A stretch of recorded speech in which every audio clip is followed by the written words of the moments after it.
kita akan belajar tentang apa itu Alkitab dan juga bagaimana cara membaca Alkitab ya dengan metode yang sederhana sebenarnya.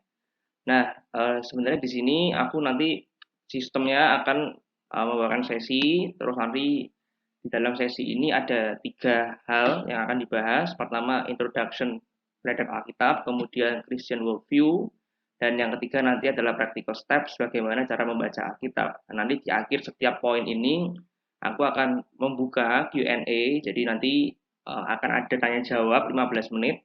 Kalau teman-teman ada yang tidak paham atau masih ada yang ingin ditanyakan, silakan ditanyakan di kolom chat. Nanti waktu habis setiap poin, nanti aku akan jawab pertanyaannya. Jadi akan agak interaktif di situ. Kemudian nanti di akhir, nanti akan diskusi bersama dengan kelompoknya masing-masing. Itu kita masuk yang pertama, yaitu Introduction to the Bible. Jadi pengantar terhadap Alkitab. Nah, saya ingin memulai dengan sebuah kata yang mungkin masih agak asing di telinga sebagian dari kita. Kata ini adalah worldview atau cara pandang kita melihat dunia sekitar. Nah, apa sih yang dimaksud dengan worldview atau cara pandang? Secara sederhananya begini, setiap orang memiliki cara tertentu dalam berpikir dan bertindak. Seperti halnya misalnya, mengapa dalam sehari kita harus mandi 2 kali? Padahal kalau kita lihat di negara-negara lain, beberapa negara yang bukan tropis, di wilayah tropis, mereka hanya mandi 1 kali dalam waktu 1 hari. Mengapa kita mandi 2 kali sehari? Atau misalnya, mengapa setiap hari Minggu atau Sabtu malam gitu kita ke gereja? Atau bahkan dalam konteks yang jauh lebih besar, mengapa ada sekelompok organisasi tertentu yang sangat radikal dan bahkan rela mati demi ajarannya?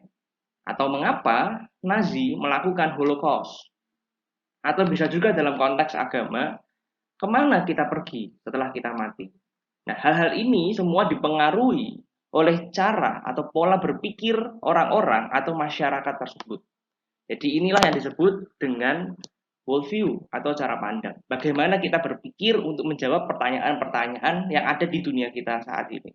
Nah, cara atau pola berpikir dan bertindak ini seringkali ditentukan dan dibentuk oleh pengalaman dan lingkungan di mana kita hidup.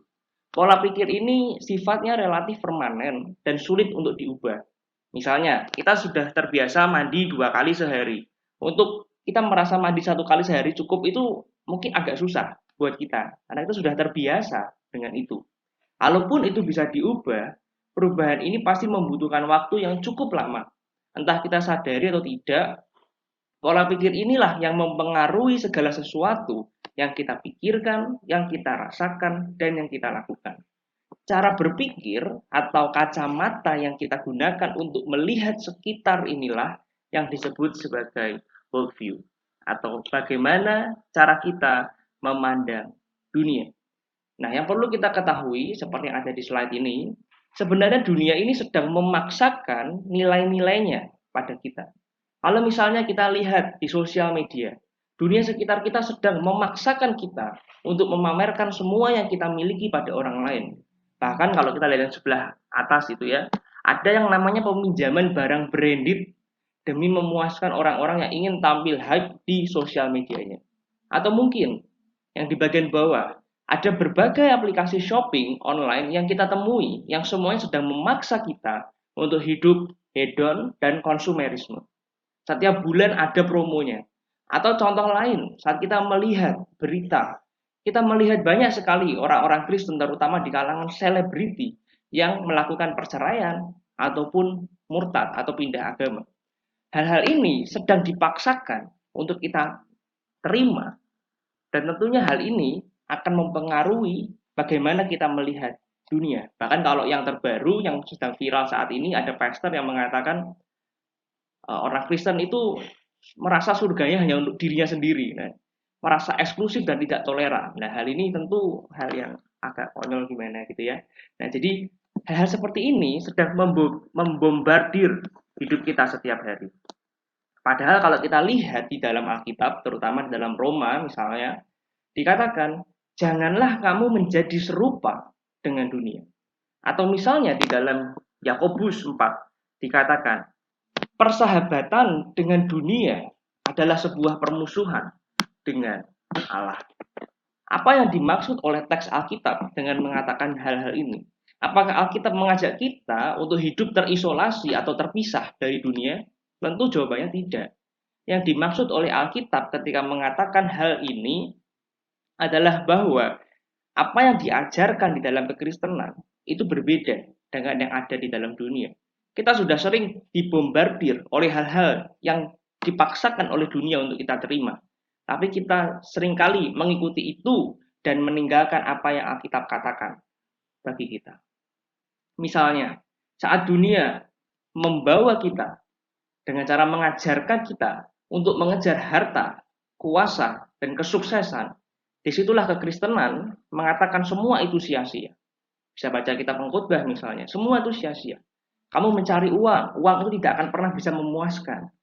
Hati kita diciptakan bukan untuk dipuaskan oleh uang, tapi untuk Tuhan. Jadi Injil dan kekristenan itu, Injil dan dunia itu sangat berbeda dan sangat kontras. Misalnya lagi, kekristenan mengajarkan kalau kamu ingin jadi besar, kamu harus melayani. Padahal konsep servant leadership itu hal yang sangat asing bagi dunia. Atau misalnya di dalam kekristenan, musuh harus dikasihi. Padahal di dalam dunia, musuh itu ya harus dibenci. Kalau bisa ya dihukum sampai mati. Jadi hal-hal seperti ini membuat kita berpikir, wah ada sesuatu yang aneh, ada sesuatu yang baru yang tidak aku temui di dunia ini. Mengapa kita bisa berpikir seperti itu? Karena kita sudah terlalu banyak dipengaruhi oleh cara pandang dunia. Itulah mengapa hati kita harus terus disadarkan dan dikalibrasi agar kita bisa kembali pada apa yang dikatakan oleh Alkitab. Nah, kalau kita mau membaca Alkitab, kita harus rela meninggalkan cara pandang kita, meninggalkan worldview kita saat ini, dan mengenakan sebuah worldview yang baru, yang disebut dengan Christian worldview. Atau bagaimana Alkitab atau kekristenan memandang dunia. Kita harus melepas kacamata kita dan mengenakan kacamata yang baru. Dan saat kita mengenakan Christian worldview untuk melihat dunia sekitar kita, maka pasti segala sesuatunya akan terlihat berbeda. Kalau kita melihat dengan kacamata yang tembus pandang, kita melihat ya mungkin biasa saja. Tapi kalau kita menggantinya dengan kacamata hitam, kita pasti akan melihat dunia sekitar lebih gelap. Atau misalnya kita melihat dengan kacamata yang ditutupi kertas merah misalnya, kita melihat dunia sekitar kita berwarna merah. Jadi hal-hal ini ketika kita mengganti kacamata, kita melihat dunia sekitar dengan cara yang berbeda. Sama halnya saat kita melihat dunia dan membaca Alkitab.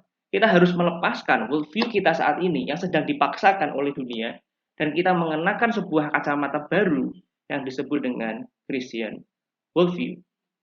Nah, mungkin pertanyaan yang muncul adalah, jadi seperti apa atau apa yang dimaksud dengan biblical worldview atau Christian worldview? Bagaimana cara kita bisa mengetahui hal itu? Nah, tentu jawabannya ya dari Alkitab. Nah, kita akan eksplor lebih jauh mengenai hal itu ya. Nah, mungkin ada yang bertanya, Alkitab itu seperti apa? Nah, mungkin ada yang belum begitu mengenal tentang Alkitabnya. Nah, ini aku akan memberikan beberapa fakta singkat tentang Alkitab. Alkitab itu adalah sebuah buku atau satu kesatuan yang terdiri dari 66 kitab yang ditulis oleh lebih dari 40 penulis dalam 3 bahasa, Ibrani, Yunani, dan Aramaik, ditulis di 3 benua, Afrika, Asia, dan Eropa, di lebih dari 13 negara selama lebih dari 1500 tahun. Bayangkan bagaimana kitab yang pertama ditulis oleh Musa, kemudian diakhiri ditulis oleh Yohanes murid Yesus. Jarak antara mereka berdua itu jauh sekali, tetapi pesan mereka sama. Walaupun Alkitab terdiri dari 66 kitab, pesannya cuma satu. Dan hal ini tentu, kita akan bahas setelah ini, sesuatu yang sangat menarik. Bagaimana sebuah kitab, sebuah kisah yang ditulis oleh lebih dari 40 penulis, ditulis di 3 benua, lebih dari 13 negara, selama lebih dari 1500 tahun, mengisahkan satu kisah yang sama. Bahkan ditulis oleh raja, oleh gembala, oleh nabi biasa, banyak sekali para penulis, oleh nelayan. Jadi ditulis oleh para penulis yang sangat beragam, tapi kisahnya hanya satu. Dan apa itu kisah yang disampaikan oleh Alkitab? Ini poin yang sangat penting ya, sebelum nanti kita belajar membaca Alkitab. Alkitab adalah satu kesatuan kisah tentang Allah Tritunggal dan rencana penebusannya yang berpuncak pada pribadi Tuhan Yesus Kristus. Aku ulangi lagi, Alkitab adalah satu kesatuan kisah tentang Allah Tritunggal dan rencana penebusannya yang berpuncak pada pribadi Tuhan Yesus Kristus. Kisah Alkitab dari Kejadian sampai Wahyu semua berpuncak pada pribadi Tuhan Yesus. Dia yang datang inkarnasi, dia yang menghidupi hidupnya di dunia, dia yang mati di kayu salib, dia yang bangkit, dan dia yang naik ke surga. Jadi puncaknya ada pada pribadi Tuhan Yesus. Nah, ini poin yang sangat penting. Nanti kita akan bisa melihat betapa pentingnya slide ini nanti ketika sedang membaca Alkitab ya. Nanti kita akan mengaplikasikan itu di akhir ketika kita diskusi bersama kelompok. Jadi poin yang sangat penting ini harus sudah kita pahami terlebih dahulu. Nah, kemudian sebelum kita masuk ke Christian worldview, di sini aku ingin menyampaikan 2 poin penting dulu. Sebelum membaca Alkitab ada warningnya dulu. Yang pertama, Alkitab itu bukan tentang kita. Alkitab itu tentang Allah.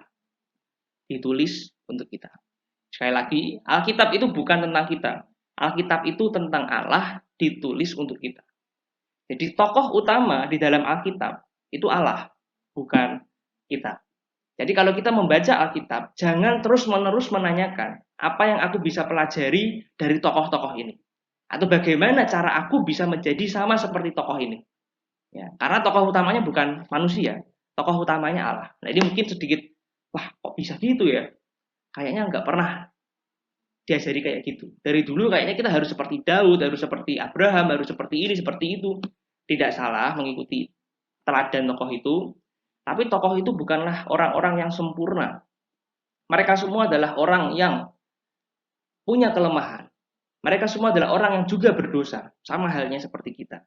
Misalnya, kalau kita melihat Adam, Allah menciptakan Adam, tapi sebenarnya Adam pada akhirnya dia juga berdosa. Kalau kita melihat Nuh yang menyelamatkan umat manusia istilahnya ya, tapi dia adalah orang yang pemabuk setelah itu. Abraham, orang yang lemah, orang yang sudah tua, tapi dia tetap mau memberikan anaknya, dia tetap mau keluar dari tempat tinggalnya. Sarah ketika diberi info tentang Ishak, dia orang yang orang yang agak meremehkan, dan dia juga orang yang tidak sabaran, yang membuat Abraham harus menikah dengan Hagar karena Sarah tidak sabaran. Ishak adalah seorang yang tergila-gila pada wanita, dia tergila-gila pada Rahel hingga rela bekerja 14 tahun. Yakub adalah seorang penipu, Musa seorang gagap dan dia adalah seorang pembunuh. Miriam orang yang bergosip, menggosipkan orang lain. Daud mengambil istri orang lain dan membunuh suaminya. Yunus lari dari Tuhan. Ayub kehilangan harta dan terkena penyakit parah. Elia seorang yang putus asa dan depresi. Pada akhir hidupnya dia mengatakan, Tuhan, biarkan aku mati saja. Petrus seorang yang emosional. Paulus seorang pembunuh. Marta seorang yang cemas. Thomas seorang yang ragu. Zakheus orang yang pendek. Bahkan Lazarus orang yang mati. Jika Alkitab berbicara tentang kita, tentu Alkitab tidak akan memberikan contoh-contoh kelemahan dari tokoh-tokoh yang ada. Harusnya ketika Alkitab berbicara tentang manusia, dia memberikan kisah-kisah yang spektakuler, yang sempurna kehidupannya dari para tokoh. Tapi kalau kita melihat Alkitab berisikan kelemahan-kelemahan manusia. Para tokoh bukanlah superhero yang harus kita puja-puja. Mereka adalah orang yang sama seperti kita. Mereka juga adalah orang yang memiliki kelemahan. Mereka adalah orang yang juga berdosa. Jadi saat ini kalau kita membaca Alkitab, jangan posisikan diri kita harus menjadi superhero, harus menjadi seperti para tokoh. Karena para tokoh sebenarnya sama seperti kita.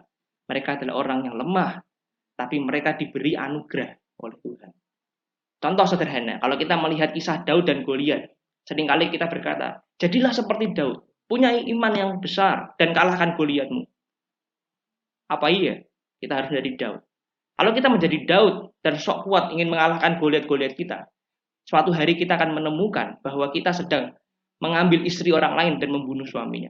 Jadi jangan menjadi seperti Daud. Apa yang ada di dalam kisah Daud? Kalau kita melihat, apakah musuh terbesar kita adalah Goliat? Apa musuh terbesar kita? Bukan masalah kecemasan, bukan masalah uang, bukan masalah sekolah. Musuh terbesar kita adalah dosa. Dan kita tidak bisa mengalahkan dosa. Kita semua adalah orang yang terbelenggu oleh dosa. Tapi siapa yang bisa mengalahkan dosa? Yaitu Tuhan Yesus. Jadi siapakah sosok Daud yang mengalahkan Goliat? Tuhan Yesus yang mengalahkan dosa. Lalu pertanyaannya, di manakah kita dalam kisah Daud dan Goliat?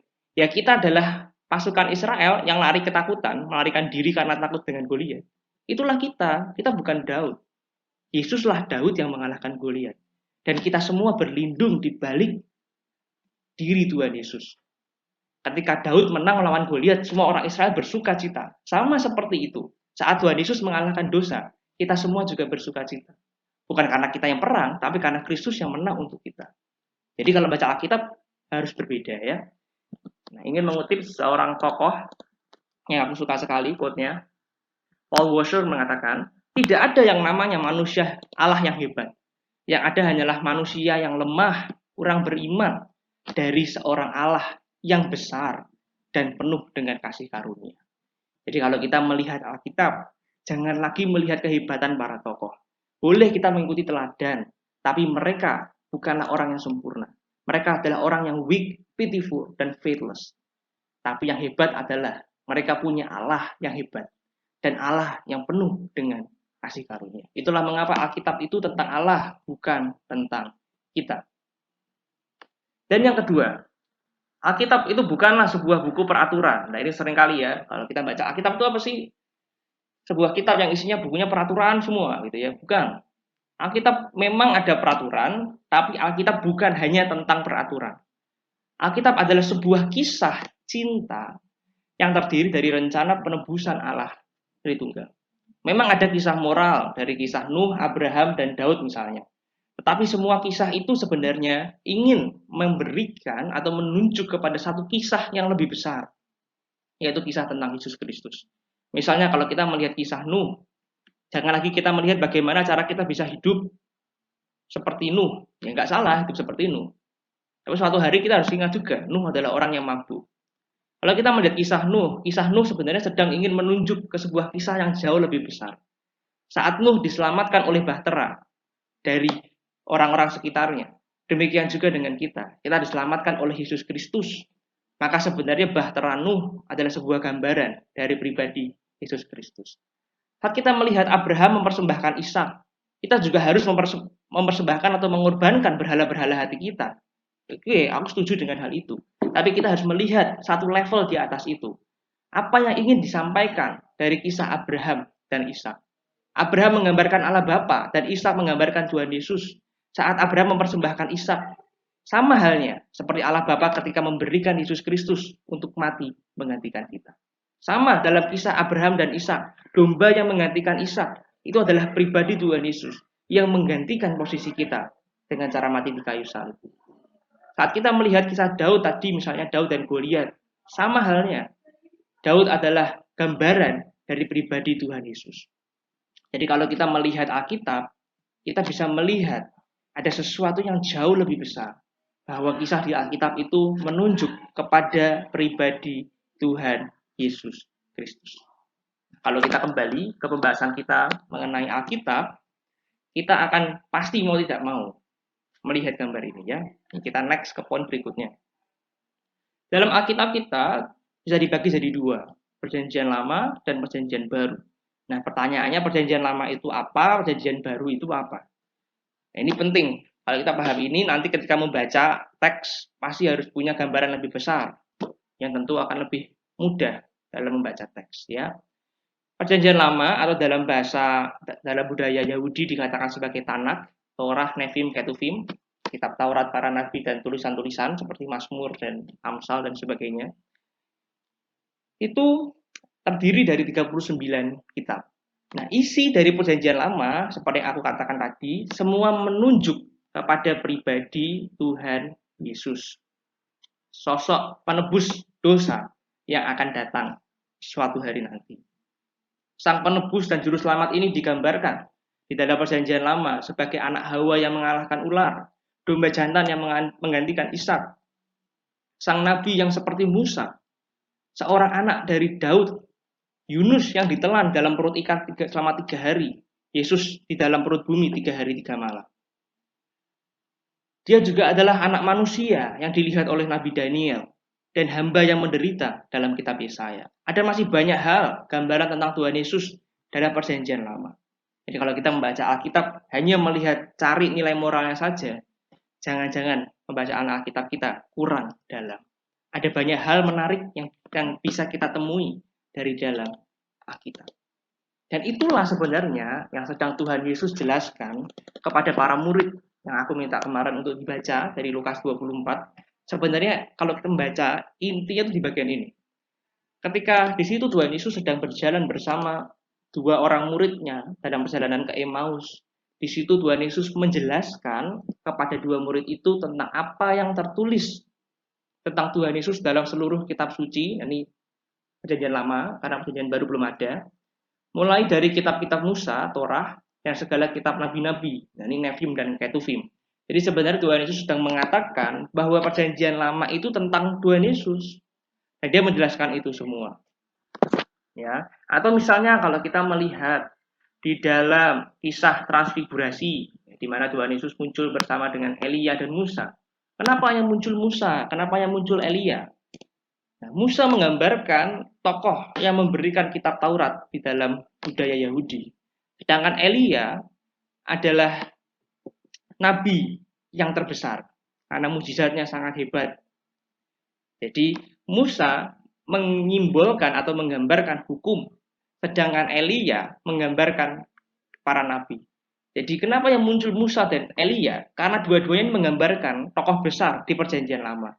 Jadi sebenarnya dari kisah transfigurasi ini ingin disampaikan bahwa perjanjian lama itu sebenarnya berpuncak pada pribadi Tuhan Yesus Kristus. Kalau kita melihat perjanjian lama, kita melihat perjanjian lama adalah perjanjian baru yang belum disingkapkan karena semuanya menunjuk pada pribadi Tuhan Yesus yang nanti sudah kita bahas. Nah, atau kalau kita lihat komik ini ya. Kalau kita melihat Alkitab, kisah-kisah di perjanjian lama terutama, sebenarnya semua ini sedang menunjuk pada pribadi Tuhan Yesus. Misalnya kalau kita lihat gambar, ada Musa di atas, ada Ishak, Yakub, Melkisedek, Joshua, Yusuf yang ada di dalam sumur, kemudian ada Daud yang memegang harpa, dan Samson. Semua kisah ini sebenarnya sedang menunjuk pada pribadi Tuhan Yesus. Itulah mengapa ketika kita memahami bahwa perjanjian lama itu tentang Tuhan Yesus yang akan datang. Para murid di dalam ayat 32 mengatakan, bukankah hati kita berkobar-kobar ketika ia berbicara dengan kita di tengah jalan? Dan ketika ia menerangkan kitab suci kepada kita. Saat kita melihat itu, harusnya respon hati kita berkobar-kobar. Hati kita penuh dengan kekaguman bahwa Allah yang mulia mau datang ke dunia dan menebus kita. Inilah berita Injil, kabar baik bagi kita semua. Ya, itu tadi perjanjian lama. Bagaimana dengan perjanjian baru? Ya, secara sederhana. Perjanjian baru adalah perjanjian lama yang sudah disingkapkan. Karena Yesus sudah datang, lalu kita hidup di perjanjian baru. Di perjanjian baru isinya semua mengarah pada Kristus yang sudah datang dan juga pada Kristus yang akan datang suatu hari nanti. Ya, dia adalah Mesias yang membebaskan umatnya dan dia akan datang lagi yang kedua kalinya untuk menjemput umat kesayangannya. Oke, jadi itu poin yang pertama, Introduction to the Bible. Nah, tadi kita sudah memahami mengenai hal ini, ya. Kita sudah memahami mengenai konsep perjanjian lama dan perjanjian baru yang semua berpuncak pada pribadi Tuhan Yesus. Nah, kita sudah punya pemahaman Alkitab yang baik sebenarnya. Tapi sebenarnya masih bisa lebih baik lagi. Ya, kita sudah paham PL dan PB. Nah, sebenarnya kita sudah punya pemahaman yang baik. Kalau kita melihat kisah Yusuf, kisah ini bukan berbicara tentang kita menjadi seperti Yusuf, tapi Yusuf adalah gambaran Yesus Kristus yang bahkan menderita. Yusuf masuk ke sumur yang terus dia menderita gitu kan, terus dia dinaikkan menjadi orang kedua setelah Firaun gitu ya. Sama seperti Yesus Kristus yang datang ke dunia menderita dan akhirnya naik ke surga, kembali ke tahtanya. Jadi Kalau kita membaca kisah Alkitab, tidak lagi terkotak-kotakan ya. Ini harus seperti ini, harus seperti itu. Kita bisa melihat jauh lebih dalam dari kisah-kisah yang ada. Jadi setelah memahami PLPB, sekarang kita masuk ke poin yang lebih dalam, yaitu Christian worldview. Nah, sebenarnya kalau kita mau lihat, kisah ini bisa dijelaskan sangat panjang sebenarnya. Tapi sekali lagi kita nggak punya cukup waktu. Nah, sebenarnya aku sudah membahas ini di tim GM3, tempat aku melayani.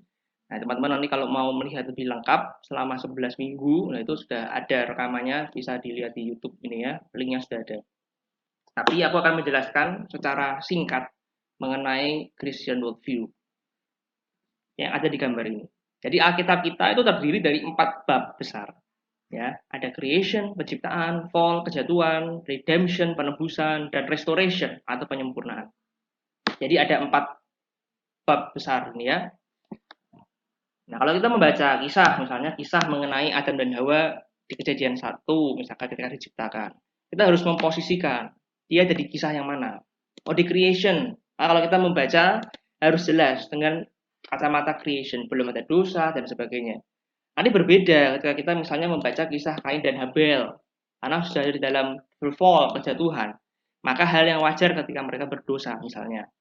Ya, jadi hal seperti itu akan lebih memudahkan kita dalam memahami Alkitab.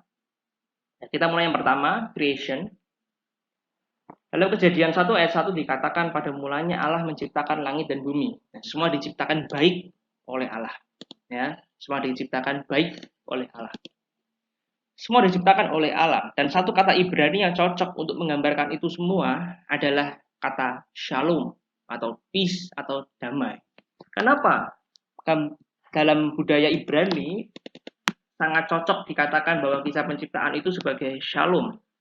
Hal itu karena semua ciptaan bekerja seperti sebagaimana Allah menciptakan mereka. Ya, manusia tidak berdosa, semua ciptaan sesuai dengan yang Allah sudah rancangkan. Itulah mengapa semua makhluk bersuka cita dan memuji dan bersyukur kepada Allah. Jadi pada saat penciptaan semua baik-baik saja. Ada shalom, ada peace. Tapi tidak lama setelah itu muncul poin yang kedua, yaitu kejatuhan. Bagian kedua dari Christian worldview adalah kejatuhan manusia. Adam dan Hawa menolak otoritas Allah atas mereka. Mereka tidak mau taat kepada Allah dan mereka lebih memilih untuk menentukan yang baik dan jahat menurut kehendaknya sendiri. Dampak dari dosa yang dilakukan oleh Adam dan Hawa itu masih kita rasakan hingga hari ini. Itulah mengapa dunia kita saat ini penuh dengan bencana seperti gempa dan corona yang saat ini sedang kita hadapi. Dunia kita juga penuh dengan kejahatan. Dunia kita juga penuh dengan kesedihan dan bahkan kematian. Yang semuanya membawa kepada tangisan. Tapi inilah akibat dari dosa. Dampak dosa bukan hanya diterima oleh dunia kita, tapi kita sendiri juga memiliki natur dari dosa. Bukan hanya hal yang di luar yang terpengaruh, tapi hal yang di dalam hati kita juga terpengaruh oleh dosa. Itulah mengapa kekristenan tidak pernah mengatakan kaum bisa diselamatkan hanya dengan mengikuti peraturan. Kalau peraturan hanya yang di luar, tapi kekristenan mengatakan masalah dosa itu di dalam hati manusia. Itulah mengapa harus lebih dari sekedar peraturan untuk menyelamatkan. Dan itu adalah anugerah Allah. Karena anugerah Allah sajalah yang bisa mengubah hati kita. Jadi dampak dosa bukan hanya yang dirasakan oleh dunia, tapi juga oleh diri kita, natur dosa kita. Hal inilah yang membuat kita memiliki kecenderungan untuk terus melakukan yang jahat. Mungkin secara fisik kita menyembah Allah, tapi kecenderungan hati kita selalu ingin menyembah yang lain. Kita menyembah kesuksesan, kita menyembah penerimaan orang lain, kita menyembah kenyamanan hidup, dan sebagainya. Kita semua adalah menyembah berhala. Dalam kitab Kolose, dalam kitab Roma, semua mengatakan, kita semua adalah penyembah berhala, karena kita menggantikan kemuliaan Allah, dan kita lebih memilih untuk menyembah ciptaan. Nah, sekali lagi, tidak ada cukup waktu untuk mengeksplor penyembahan berhala lebih dalam. Sebenarnya itu konsep yang sangat menarik dari Alkitab ya. Tapi sekali lagi, aku sedang menjalankan khotbah berseri tentang penyembah berhala di tim GM3. Kalau teman-teman mungkin interested, bisa cek di link itu ya. Nanti bisa dengarkan untuk explore lebih lanjut ya. Semua kita adalah manusia yang berdosa. Semua kita adalah penyembah berhala. Dan Allah itu adil. Ketika Allah itu Allah yang adil, dosa harus dihukum. Itulah yang membuat kita harus terpisah dari Allah. Mungkin dia bertanya ya, kenapa kita nggak bisa setiap hari ketemu dengan Allah? Ya karena kita manusia berdosa. Dalam kitab Ibrani dikatakan, tidak ada orang yang bisa melihat Allah jika tidak dalam kekudusan. Kita semua adalah orang yang berdosa. Bahkan di dalam Yesaya 59 dikatakan, yang merupakan pemisah antara kita dengan Allah kita adalah segala kejahatan. Dan yang membuat dia menyembunyikan diri terhadap kamu, sehingga ia tidak mendengar, ialah segala dosa-dosamu. Dosalah yang memisahkan kita dari Allah. Itulah mengapa kalau kita melihat kisah misalnya dalam Taman Eden, kenapa Adam dan Hawa harus diusir keluar dari Taman Eden? Jawabannya karena mereka berbuat dosa. Mereka menyadari mereka telanjang, mereka bersembunyi dari Allah. Mereka tidak bisa lagi hidup bersama dengan Allah karena dosa. Dan karena keadilan Allah, mereka harus terpisah dari Allah. Inilah sebenarnya esensi dari neraka. Apa itu neraka? Neraka adalah tempat di mana kita tidak lagi menerima kasih Allah. Karena kita sudah terpisah dari Allah. Tapi jika Alkitab hanya berhenti di kisah ini, kita semua pasti akan hidup dipenuhi dengan rasa putus asa. Kita semua hopeless, tidak ada harapan. Karena kita semua adalah manusia-manusia yang tanda kutip bisa dikatakan terkutuk ya, karena berdosa. Tetapi ada kabar baik yang datang setelah itu. Allah tidak membiarkan kita di sini sendirian, atau ia menciptakan manusia lain atau alien di tempat lain, melainkan ia memulai inisiatifnya untuk menyelamatkan manusia. Itulah mengapa kita masuk ke poin yang ketiga, mengenai penebusan. Selain adil, Allah juga adalah Allah yang penuh dengan belas kasihan. Allah adalah Allah yang penuh dengan kasih karunia. Itulah mengapa dia tidak meninggalkan manusia sendirian. Dan dia selalu berinisiatif untuk menyelamatkan umatnya. Kisah penyelamatan yang dilakukan oleh Allah tidak dimulai dalam pribadi Tuhan Yesus atau dari pembebasan bangsa Israel. Melainkan kisah penebusan sudah dimulai dalam kisah Taman Eden. Ketika Adam dan Hawa berdosa, mereka menyadari diri mereka telanjang. Apa yang Allah lakukan? Allah membuatkan pakaian untuk mereka dari kulit binatang. Ini menunjukkan kasih karunia Allah. Allah yang berinisiatif untuk menyelamatkan umatnya. Ketika Adam dan Hawa bersembunyi dari Allah, Allah justru datang kepada mereka dan menanyakan, kamu di mana? Lalu Allah membuatkan pakaian. Saat kita melihat kisah Kain dan Habel, Kain yang membunuh Habel, Allah memang menghukum Kain. Tetapi Allah juga memberikan kasih karunia-Nya untuk Kain. Dia memberikan tanda di Kain supaya orang tidak membunuh dia. Bahkan dalam kisah Alkitab, sejak kisah Taman Eden, Allah sudah berinisiatif memberikan kasih karunia-Nya. Saat Nuh, orang-orang di sekitarnya berdosa, Allah memberikan kasih karunia-Nya pada Nuh. Dan ia tidak langsung menghukum orang-orang pada zaman itu. Dia memberikan 300 tahun. Supaya apa? Supaya orang-orang pada zaman Nuh bisa bertobat. Mereka tidak bertobat, akhirnya ya Nuh yang diselamatkan. Dalam kisah mengenai tanah Kanaan, banyak orang yang mengatakan, apakah Allah orang Kristen itu kejam dengan merelakan genosida atau pembunuhan massal orang Kanaan oleh orang Israel? Tidak. Kalau kita melihat dalam kitab Kejadian, Allah menunggu 400 tahun sebelum Allah menghukum orang-orang Kanaan. Kisah penyelamatan Allah dimulai dari Taman Eden, berlanjut dalam kisah Nuh, dalam kisah Abraham, dalam kisah Israel, dalam kisah Daud, dan berpuncak pada kisah penyelamatan yang dilakukan oleh Tuhan Yesus. Dalam budaya Israel, orang Israel tidak mau menyembah Allah. Mereka ingin kembali ke Mesir, tapi Allah tetap menyelamatkan mereka. Allah memberikan ritual korban penghapus dosa. Walaupun itu tidak bisa menghapus dosa mereka. Tapi korban ini menunjuk kepada satu pribadi yang akan datang. Yang menggantikan domba-domba itu. Pribadi ini adalah Yesus Kristus. Korban bakaran tidak bisa menghapus dosa. Tapi Yesus Kristus, Sang Firman, Sang Anak Allah, Sang Domba Allah. Dia yang datang dan mati untuk menebus dan menyelamatkan umatnya. Inilah bukti dari kasih karunia Allah. Mengutip dari Matt Chandler, dia mengatakan, "The place where God's kindness and His severity meet is called the cross, and it is where grace and wrath intersect." Tempat di mana kebaikan Allah dan kemarahan atau murka dari Allah, itulah salib. Dan di salib itulah tempat di mana bertemunya kasih karunia dan keadilan Allah dan amarahnya Allah. Karena Allah itu adil, dosa harus dihukum. Itulah mengapa Kristus harus mati. Tapi karena Allah itu kasih, dia tidak membiarkan manusia sendirian. Dia mengirim anak Allah untuk mati bagi kita. Inilah gospel.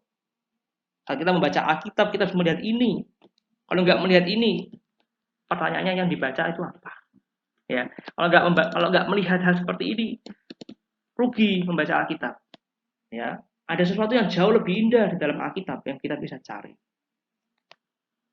Dalam pribadi Yesus Kristus, dia yang adalah Allah, rela meninggalkan itu semua demi menjadi manusia. Kelahirannya dalam bentuk manusia, menyatukan jurang pemisah antara Allah dan manusia. Melalui ketaatannya hingga di atas kayu salib, dia mengalahkan dosa. Melalui kematiannya, dia mengalahkan iblis. Dan melalui kebangkitannya, dia mengalahkan maut. Wow, ini adalah kabar baik yang harusnya kita semua merasa kagum dengannya. Dan poin terakhir adalah penyempurnaan atau restoration atau consummation. Nah, kisah Alkitab sendiri tidak selesai di dalam penebusan. Allah tidak membiarkan umatnya sendiri. Oke ya, sudah aku tebus, udah kamu jalan sendiri. Enggak, Allah tetap menyertai kita. Itulah mengapa Tuhan Yesus mengutus Roh Kudus untuk tinggal bersama kita. Bukan hanya tinggal bersama, tapi tinggal di dalam kita. Itulah mengapa hanya orang Kristen yang bisa mengatakan Allah itu di atas, di samping, dan di dalam kita. Allah Bapa di atas. Tuhan Yesus datang menjadi manusia, dia menjadi sama seperti kita. Dia merasakan kelemahan kita. Artinya apa? Dia ada di samping kita. Dan Roh Kudus ada di dalam hati kita. Jadi hanya orang Kristen yang bisa mengatakan Allah itu di atas, di samping, dan di dalam kita. Dan dia bukan hanya mengutus Roh Kudus saja, tapi dia juga menjanjikan untuk memperbarui dunia yang kita tinggali saat ini. Di mana suatu hari nanti kita akan tinggal bersama dengan Allah selamanya. Saat Yesus datangnya kedua kalinya, dia akan membawa dunia yang baru, di mana kita akan bisa hidup bersama dengan Allah selamanya. Inilah yang harusnya kita nantikan sebagai orang Kristen. Hal terindah yang pernah ada adalah saat kita bisa bersatu dengan Kristus, bersatu di dalam Kristus, dan menikmati persekutuan dengan Kristus. Dan itu semua akan menjadi nyata nanti saat Allah memperbarui ciptaannya. Ini adalah kabar baik yang harusnya kita semua terima dan kita terapkan saat kita membaca Alkitab kita. Sebenarnya kalau kita mau explore lebih jauh ya, ini ada versi lain yang mengatakan 9, creation, fall, plan, people, kingdom, judgment, Jesus, church, eternity. Bisa saja diterapkan kalau mau pakai yang 9, tapi aku pribadi lebih suka tadi yang 4 karena lebih sederhana dan lebih mudah ya. Tapi kalau misalkan teman-teman lebih suka yang lebih banyak, lebih detail ya silahkan. Jadi kalau kita memahami Christian worldview, kita sudah bisa memahami satu level yang lebih dalam ketika membaca Alkitab. Misalnya, mengapa ada coronavirus? Nah, itu hal yang sederhana ya. Mengapa ada coronavirus? Ya kita lihat saja pada Christian worldview. Pada mulanya Allah menciptakan semuanya baik. Semua very good gitu kan. Berarti tidak ada coronavirus pada mulanya. Lalu kemudian manusia berdosa. Yang dikutuk adalah dunia di sekitarnya. Itulah mengapa muncul gempa bumi, muncul penyakit seperti corona juga. Jadi corona ada akibat dari dosa manusia. Tapi kemudian kita nggak hopeless di situ. Karena Kristus sudah datang, mati di kayu salib, dan dia akan memperbarui ciptaan suatu hari nanti. Itulah mengapa kita punya sebuah pengharapan. Bahwa suatu hari nanti kita akan terbebas dari ini semua. Dan itu nanti ada di langit baru dan bumi yang baru. Jadi hanya orang Kristen saja yang harusnya ketika melihat coronavirus penuh dengan pengharapan. Karena semua ini akan cepat berlalu. Suatu hari nanti kita akan bersama dengan Kristus selamanya. Ya.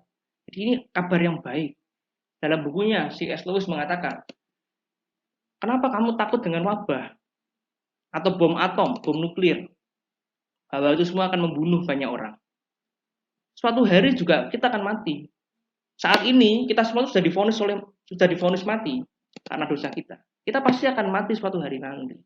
Hanya tinggal cepat atau lama, itu aja kan. Tapi kita juga tidak perlu depresi di situ. Suatu hari nanti kita akan bertemu dengan Yesus dan hidup bersama dengan Dia selamanya. Ya, jadi kita menjalani ini semua dengan hopeful, bukan hopeless. Karena kita tahu Kristus sudah menang mengalahkan itu semua. Jadi kenapa kita harus khawatir saat ini? Oke, itu akhir dari poin kedua. Teman-teman kalau ada yang mau bertanya silahkan di kolom chat. Oke, ini ada yang bertanya ya. Aku jawab dulu. Kak, pertanyaan saya mengenai penciptaan selama 7 hari. Apakah Allah hanya menjadikan bumi beserta isinya selama 7 hari dalam pikiran manusia? Lalu apakah hewan-hewan seperti dinosaurus diciptakan oleh Allah? Jika diciptakan, mengapa dinosaurus tidak diceritakan bertemu dengan Adam dan Hawa? Oke, ini pertanyaan yang bagus ya, tapi jawabannya panjang. Ini kalau mau dijawab, bisa jadi seminar 2 hari. Jadi aku akan jawab intinya saja. Alkitab memang tidak menjelaskan secara spesifik mengenai dinosaurus, evolusi, atau teori Big Bang. Ya. Memang tidak ada di Alkitab. Kenapa tidak ada? Ya karena itu memang tidak penting buat kita ketahui. Tapi sebenarnya kalau kita mau melihat secara di dalam Alkitab, misalnya dalam kitab Ayub misalnya, itu ada sosok bernama Behemoth dan Leviathan.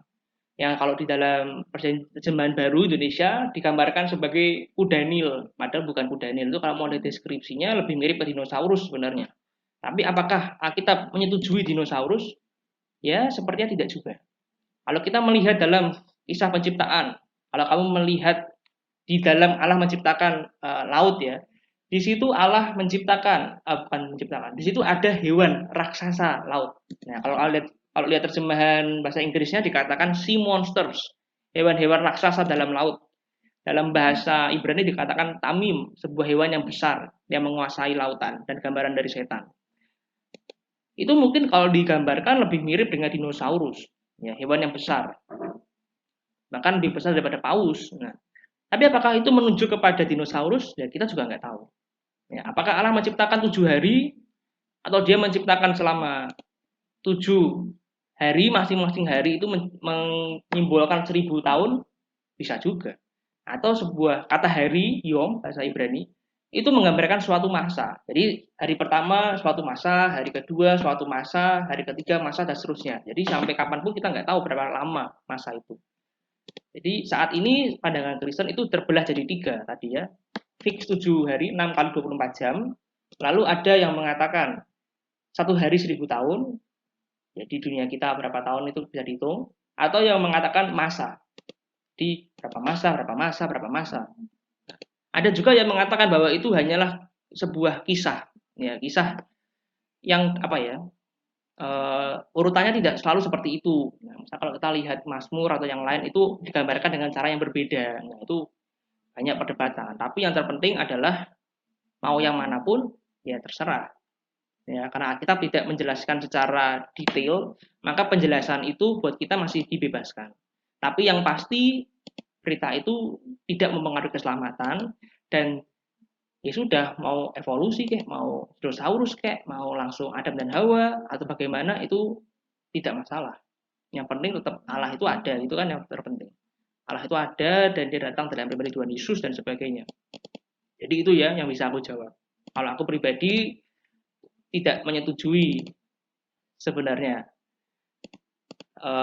tidak menyetujui tentang dinosaurus sebenarnya. Tapi kalau memang itu ada ya tidak masalah. Oke, jadi itu ya. Sorry, pertanyaannya memang agak berat ya, karena memang agak berat pertanyaannya ya. Oke, ada lagi yang mau ditanyakan?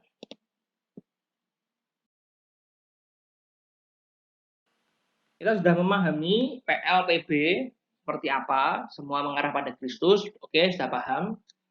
Dan yang kedua, kita juga sudah memahami Christian worldview, penciptaan, kejatuhan, penebusan, dan penyempurnaan. Sudah jauh lebih paham. Dan sekarang langkah praktis, nah ini lebih cepat sebenarnya. Ada bagaimana Oke lah, kita sudah paham itu semua. Bagaimana cara kita membaca Alkitab? Banyak orang kesulitan saat membaca Alkitab, terutama dalam kitab Imamat, dalam kitab para nabi, pasti akan berhenti di situ biasanya. Oke, ada tips yang bisa diberikan. Nah, hari ini silakan diterapkan ya dalam diskusi kelompok. Metode ini diberi nama Seven Arrows, 7 arah panah. Tapi nanti aku akan tambahkan satu di tengah, karena buat aku ada yang kurang dari Seven Arrows ini. Oke, kita masuk ya. Yang pertama, apa yang dikatakan oleh teks? Jadi kalau kita membaca sebuah perikop, kita harus setelah dibaca ya, dirangkum. Jadi intinya tuh teks itu mau bilang apa? Cukup 2 sampai 3 kalimat. Oke, nanti bisa diaplikasikan. Kalau mau yang lebih advance, misalkan yang ingin lebih dalam ya bisa aja. Misalkan memahami dulu genre tulisan, misalkan naratif seperti kitab Kejadian, atau puisi seperti Mazmur, Kidung Agung, atau wisdom literature seperti Amsal, Pengkhotbah, Ayub. Nah, ini membaca Pengkhotbah beda sama membaca Amsal misalnya. Amsal itu yang seharusnya. Kalau kamu berbuat baik pasti diberkati dan sebagainya gitu kan. Kalau Pengkhotbah dia mengatakan tidak selalu polanya seperti itu. Seharusnya memang, tapi tidak selalu. Ada orang yang jujur malah dipecat gitu kan. Misalnya kita lihat KPK gitu kan misalnya. Jujur terus dipecat. Jadi Pengkhotbah mengatakan in real life tidak selalu seperti itu. Tapi Amsal mengatakan ya harusnya begini cara itunya ya, harusnya. Terus kemudian ada kitab nubuatan, kitab para nabi, Daniel dan sebagainya. Lalu ada kitab Injil, 4 kitab Injil, lalu kemudian surat Paulus dan pengajaran-pengajaran para rasul. Jadi memahami ini nanti pasti akan lebih mudah. Tapi itu buat yang next level aja ya, biar nggak terlalu rumit kalau mau yang gampang-gampang. Atau juga bisa misalkan menggunakan bantuan tafsiran, teks bahasa lain, terus membandingkan terjemahan bisa. Kalau aku menyarankan sih kalau terjemahan lain bahasa Inggris aku lebih menyukai LEB, Lexham English Bible, atau CSB, Christian Standard Bible. Aku lebih suka itu, lebih dekat dengan asli dan juga lebih gampang dibaca. Kalau Indonesia mungkin yang patut jadi pertimbangan selain terjemahan baru adalah AYT, Alkitab yang terbuka. Itu juga lebih enak kalau buat aku ya. Kalau tafsiran banyak yang bisa digunakan, Matthew Henry Commentary dan sebagainya. Teks bahasa asli juga bisa lebih advance kalau mau yang lebih dalam. Tapi cukup yang gampang itu ya, nomor 1 merangkum teks menjadi 2 sampai 3 kalimat. Oke, nomor 2, apa yang dikatakan teks ini untuk pembaca mula-mula. Jadi ketika misalkan para nabi memberikan nubuat kepada orang Israel, apa perasaan pada saat itu? Bagaimana situasi pada saat itu? Nah, hal ini cukup paling gampang adalah menempatkan diri kita dalam kisah yang dibaca. Misalkan Nabi Yesaya atau Nabi Amos sedang menangisi Yerusalem. Nah, kita cobalah kita di posisi orang-orang Yerusalem yang sedang ditangisi. Kira-kira hati kita tuh seperti apa perasaannya, situasinya, kita bisa masukkan di situ. Walaupun memang tidak sempurna ya gambaran itu. Tapi kalau mau lebih advance bisa misalkan membaca introduction dari masing-masing kitab. Atau misalnya memahami geografi, politik, ekonomi, sosial, dan sebagainya. Itu kalau mau lebih advance. Kalau yang paling gampang cukup itu, menempatkan diri dalam kisah yang dibaca. Oke, nomor 3. Apa yang teks ini katakan tentang Allah? Nah, ini sekali lagi. Alkitab itu tentang Allah, bukan tentang manusia. Jadi apa yang sedang dikatakan oleh teks ini tentang Allah? Karakter Allah seperti apa? Ya, bisa dicari di teks. Pasti ada. Nah, kemudian poin keempat, apa yang dikatakan tentang manusia? Nah, tadi tentang Allah, karakter Allah, sekarang manusia. Seperti apakah diri manusia? Nah, membaca ini bisa dibagi jadi 4, tergantung kitabnya di mana atau kisahnya tentang apa. Yang pertama, kalau kita melihat mengenai creation misalnya, kita bisa melihat manusia sebagai ciptaan yang diciptakan menurut gambar Allah. Nah, jadi harusnya begini, begini, begini itu bisa digambarkan dari teks. Atau ketika melihat kisah dalam konteks kejatuhan, kita melihat diri kita sebagai pendosa misalnya. Jadi kayak tadi ya, misalkan lihat orang Israel di padang gurun, mereka mengeluh pada Allah. Nah kan kalau di sekolah minggu kan kita seringkali dikatakan jangan menjadi seperti orang Israel yang suka mengeluh. Nah, itu cara yang agak gimana kalau buat aku. Ya kita lihatlah, orang Israel suka mengeluh, Allah sudah menyediakan banyak hal, mereka tetap mengeluh ingin kembali ke Mesir. Ya, lihat diri kita juga sama seperti orang Israel.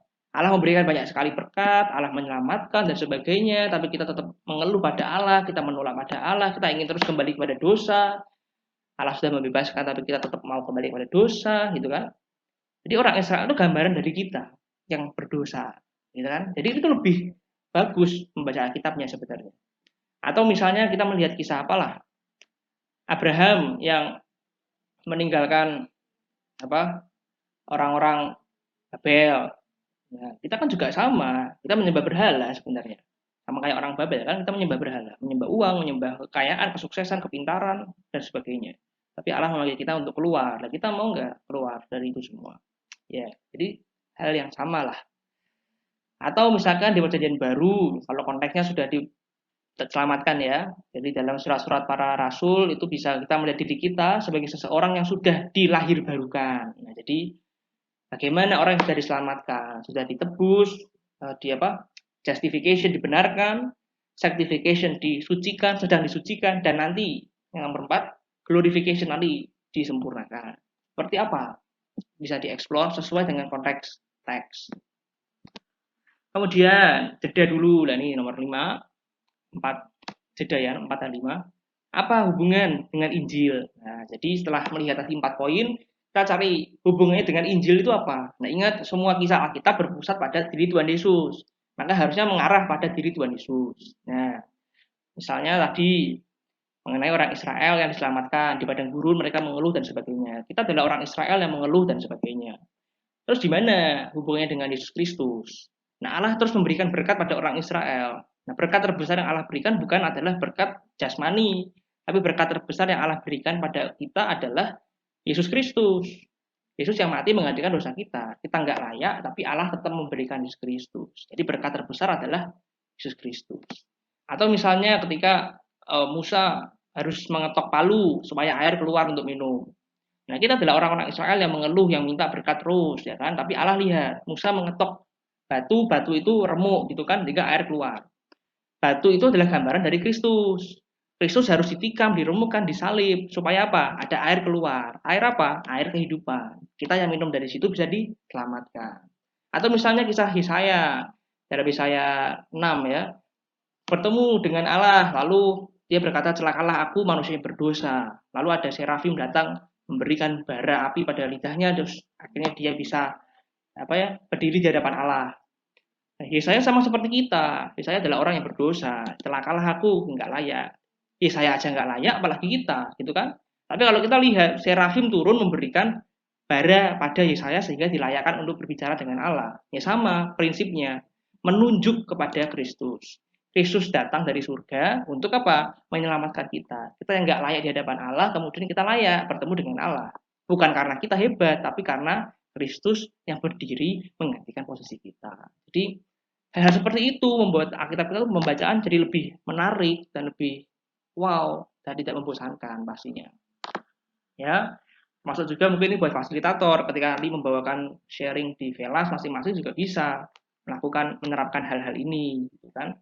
Supaya tidak lagi berpusat pada diri kita, kamu harus seperti ini, harus seperti itu, tapi bisa jauh lebih dalam daripada itu. Ya. Oke, ini ya isi Injil. Kalau bingung Injil itu apa, intinya ini Injil.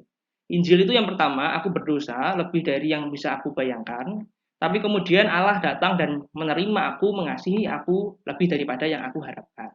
Jadi kembali ke situ. Tadi tentang Allah apa, tentang manusia apa, diarahkan ke Injil seperti apa. Misalnya orang yang sedang sukanya pamer di sosial media, ingin mencari apa? Mencari penerimaan. Kalau memahami Injil, apa yang terjadi? Allah sudah menerima aku, walaupun aku berdosa misalnya. Allah menerima aku, Allah menyempurnakan aku, Allah memampukan aku. Maka saat aku melihat sosial media, tidak lagi aku mencari penerimaan. Mengapa? Karena aku sudah diterima oleh Allah. Penerimaan ini jauh lebih besar daripada yang aku bisa terima dari sosial media. Jadi ngapain lagi aku mencari penerimaan di sosial media, di pelayanan, atau di mana-mana. Allah sudah menerima aku, ngapain aku nyari penerimaan murahan? Gitu kan istilahnya. Jadi hal-hal seperti ini membuat sharing-sharing itu jadi lebih menarik sebenarnya. Ya, oke, kita akhiri ya, tinggal 3. Yang kelima, apa yang teks ini minta dari saya? Nah, ini sudah mulai aplikasi. Membaca Alkitab dari 3 hal ya. Yang pertama pikiran. kita bisa diingatkan kembali pada yang kita sudah tahu. Atau teks itu bisa memberikan hal baru bagi kita. Atau memperbaiki pikiran kita yang salah sebelumnya. Dulu aku mikir Allah begini, oh ternyata Allah itu begini, bukan begitu. Nah, yang kedua perasaan. Membaca teks, memahami tadi Injil dan sebagainya, menimbulkan rasa syukur, takut akan Allah, dan kekaguman pada Allah. Kok bisa ya Allah mau datang menyelamatkan aku nggak berdosa, apa aku yang berdosa ini, gitu kan? Jadi ada perasaan yang muncul harusnya. Atau yang ketiga, perbuatan. Apa yang akan saya lakukan setelah ini? Singkatnya ya, seminggu ke depan aku mau ngapain, gitu aja. Nomor 6, ini aplikasi ke sesama manusia. Bagaimana teks ini mengubah hubungan saya dengan orang lain? Ya. Bisa dibagi tiga. Keluarga di rumah, dengan sesama orang percaya, misalkan velas atau teman gereja atau yang lain. Atau yang terakhir, dengan orang yang belum percaya. Nah, misalkan tadi kisah saya, Allah itu kudus, celakalah aku. Lah kita bisa apa? Dengan sesama misalnya, kita bisa menerima kelemahan orang lain. Wong kita sama-sama orang berdosa. Lalu dengan orang yang belum percaya, kita bisa menginjili mereka, evangelisme. Supaya apa? Supaya mereka bisa bertobat, menerima Yesus, diselamatkan. Ya kan? Oke, ini 6. Terakhir 7. Doa apa yang didorong oleh teks ini? Nah, ini meresponi firman yang sudah kita baca. Doa, kalau bingung doanya bagaimana, dibantu dengan 4 poin ini. Praise, repent, ask, yield. Praise, memuji Allah. Jadi Allah seperti apa kita puji Allah. Yang kedua repent. Kita manusia yang bagaimana kita bertobat dari dosa-dosa kita. Yang ketiga ask, permohonan. Kita minta Allah untuk memampukan kita untuk apa dan sebagainya. Ini ask. Dan yang terakhir yield, biarkan Allah yang mengambil prosesnya. Jadi let God take over your life. Karena kita nggak bisa sendiri, tapi Allah bersama dengan kita.